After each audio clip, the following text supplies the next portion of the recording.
Assalamualaikum warahmatullahi wabarakatuh. Apa kabar kalian semua hari ini anak-anak? Sehat semua bukan? Semoga kesehatan, keselamatan, dan kerahmatannya selalu menyertai kita semuanya anak-anak. Amin. Nah anak-anak, pada kesempatan kali ini kita akan belajar di tema 2, subtema 1, pembelajaran 5. Tujuan pembelajaran kali ini yaitu yang pertama, dengan mengamati contoh yang diberikan guru, siswa mampu memahami tempo dan tinggi rendah nada dalam menyanyikan lagu Menanam Jagung dengan nada dan tempo yang tepat.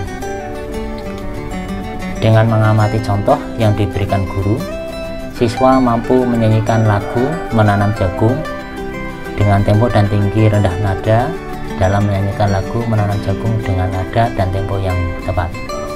Yang ketiga, setelah mengamati gambar dan membaca teks, siswa mampu menjelaskan karakteristik, ruang, dan pemanfaatan sumber daya alam untuk kesejahteraan masyarakat dari tingkat kota atau kabupaten sampai tingkat provinsi.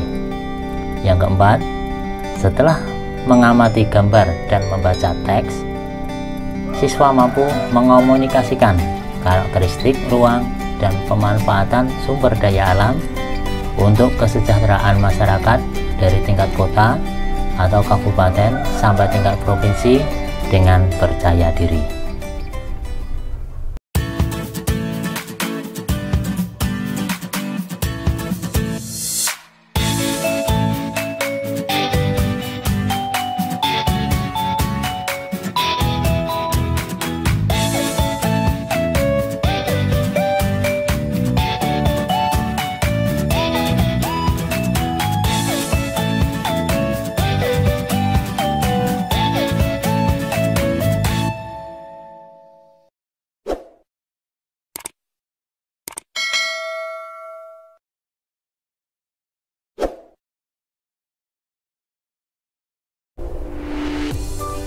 Anak-anak, apakah kalian masih ingat menyanyikan notasi lagu Menanam Jagung, yaitu pada pembelajaran 2 kemarin?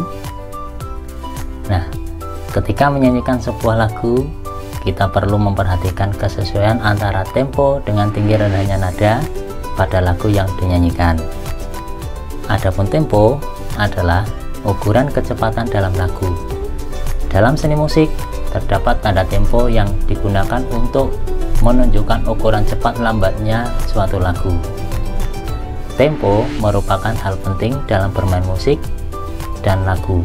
Apabila tempo lagu yang kita nyanyikan tidak tepat, lagu tersebut tidak akan terdengar merdu. Oleh karena itu, kita perlu memahami tempo lagu yang dinyanyikan. Ukuran digunakan dalam tempo adalah beat. Adapun beat adalah ketukan yang menunjukkan banyaknya ketukan dalam 1 menit. Beat membagi dalam sebuah frasa menjadi bagian-bagian yang seragam, di mana 1 beat nantinya bisa dibagi menjadi bagian yang lebih kecil bila dibutuhkan. Contohnya dalam birama 4/4. 1 beat sama dengan 1 ketukan, sehingga 1 birama berisi 4 beat. Ada tanda atau istilah untuk menunjukkan tempo lagu. Nah, berikut adalah pembagian tanda tempo dalam lagu. Yang pertama, largo, artinya lambat sekali. Yang kedua, lento, artinya lebih lambat. Yang ketiga, adagio, artinya lambat. Yang keempat, andante, artinya sedang. Yang kelima, moderato, artinya sedang agak cepat. Yang keenam, allegro, artinya cepat. Yang ketujuh, vivace, artinya lebih cepat. Dan yang kedelapan, presto, artinya cepat sekali. Nah, pada pembelajaran sebelumnya, yaitu di pembelajaran 2, kalian telah berlatih teknik vokal dalam menyanyikan lagu Menanam Jagung. Menyenangkan bukan? Nah, ayo kita nyanyikan kembali lagu Menanam Jagung tersebut dengan nada dan tempo yang tepat. Ikuti arahan dari Pak Guru. Anak-anak, sekarang kalian perhatikan lagu Menanam Jagung. Di sini ada birama 4/4, ciptaan Ibu Sud. Nah, di sini ada angka 535131. Ada 4 angka, berarti nanti 4 ketukan, 1 2 3 4. Ini masing-masing ketukannya 1. Nah, di sini ada 5 angka dan titik, di mana angka 5 dan 5 ini di atasnya ada tanda jeret seperti ini ya. 67 juga jeret. Ini menandakan dua angka ini, dua nada ini menjadi satu nada. Berarti nanti agak cepat di sini. Sini juga cepat. Nah, kalau ada titik berarti berhenti sebentar. Jadi ini setengah dan setengah nada jadi 1 1. Ini setengah dan setengah jadi 1 1 2 3 4. Ini ada 4 ketukan. Oke anak-anak, sekarang kita menyanyikan lagu Menanam Jagung. Kalian perhatikan dengan iringan musik. Oke, sekarang perhatikan, kita akan menggunakan musik.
Setelah kalian tadi melihat Pak Guru menunjukkan lagu Menanam Jagung diiringi alat musik, sekarang kalian akan menyanyikan lagu Menanam Jagung secara berkelompok yang terdiri atas 5-6 orang. Perhatikan tempo dan tinggi rendah nada. Nanti setiap kelompok akan tampil secara bergiliran. Ketika ada kelompok yang tampil, setiap siswa memperhatikan teknik bernyanyi kelompok yang tampil dan membuat catatan pada kertas yang telah disediakan oleh Pak Guru. Catatan lebih diutamakan tentang tempo dan tinggi rendah nada.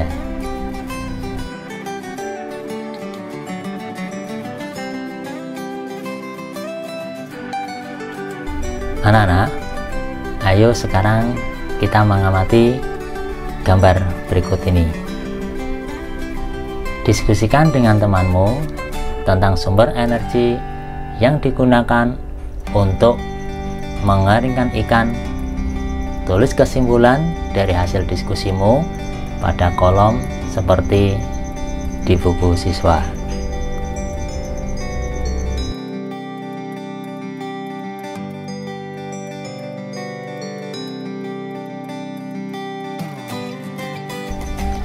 Sekarang kalian perhatikan peta Indonesia ya anak-anak. Persebaran sumber daya alam Indonesia berdasarkan kondisi alam. Perhatikan wilayah Indonesia pada peta. Sangat luas bukan? Perlu kalian ketahui, Indonesia merupakan salah satu negara kepulauan terbesar di dunia. Sebagian besar wilayah Indonesia berupa kepulauan dengan jumlah yang sangat banyak. Menurut data Departemen Dalam Negeri Republik Indonesia tahun 2004, jumlah pulau di Indonesia adalah 17.504 pulau, di mana 7.870 pulau telah memiliki nama, sedangkan 9.634 belum memiliki nama. Setiap pulau di Indonesia memiliki sumber daya alam yang melimpah, baik dari segi jumlah maupun nilai ekonomisnya. Nah anak-anak, sekarang kalian buka halaman 38 buku siswa. Di situ ada teks bacaan tentang sumber daya alam dan persebarannya di Indonesia. Salah satu contohnya adalah Banyuwangi. Panjang garis pantai kabupaten yang berada paling ujung timur Pulau Jawa sekitar 175 km. Dengan potensi besarnya, Banyuwangi konsisten menjadi penghasil ikan laut terbesar setelah Bagan Si Api-Api. Dan bahkan hingga kini masih terus mendominasi hasil perikanan di Indonesia, baik perikanan tangkap maupun industri perikanan lainnya. Kabupaten di ujung timur Pulau Jawa ini telah berhasil melakukan ekspor hingga ke 18 negara. Sistem pengalengan sudah cukup maju, ditambah lagi industri besar di pelabuhan Muncar. Banyuwangi terus berkembang. Kabupaten ini sendiri mencatatkan pertumbuhan produksi ikan tangkap yang konsisten, yaitu sebesar 31.600 ton pada 2011 dan naik cukup besar menjadi 44.570 ton pada tahun berikutnya. Pada tahun 2013 kemarin, produksi ikan tangkap Banyuwangi mencapai 49.539 ton. Dengan jenis ikan tangkap terbanyak adalah ikan layang dan lemuru. Dalam bidang perikanan, Banyuwangi menyerap banyak tenaga kerja, mulai dari nelayan, pekerja industri perikanan, hingga industri rumahan. Sekarang, kalian jawab pertanyaan berikut berdasarkan teks bacaan tadi. Yang pertama, bagaimana kaitan antara letak Banyuwangi dengan sumber daya alam di wilayah tersebut? Jelaskan. Bagaimana kaitan antara sumber daya alam dengan kehidupan masyarakat Banyuwangi? Jelaskan.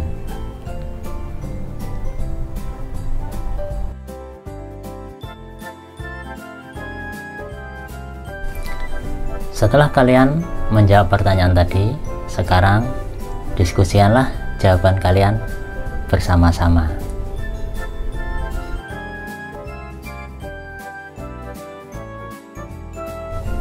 Anak-anak, hari ini kita telah banyak belajar tentang beberapa sumber energi dan persebarannya, yaitu di dalam muatan IPS, dan tadi sudah kita singgung di awal lagu menanam jagung berarti pembelajaran SPDP.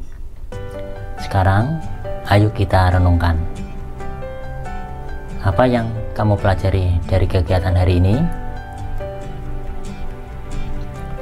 Apakah hal tersebut bermanfaat dalam kehidupan sehari-hari? Bagaimana perasaanmu selama belajar? Apakah ada hal lain yang ingin kamu ketahui? Nah, nanti kamu di rumah bekerja sama dengan orang tuamu, amatilah pemanfaatan sumber daya alam di lingkungan rumah dan sekitar tempat tinggalmu. Tuliskan hasil pengamatanmu seperti tabel di samping. Anak-anak, akhirnya tak terasa pelajaran hari ini telah selesai. Kita berjumpa besok di pembelajaran berikutnya. Semangat terus untuk belajar, gapailah cita-citamu setinggi langit. Terus belajar dan jangan patah semangat. Pak Gulari, Assalamualaikum warahmatullahi wabarakatuh.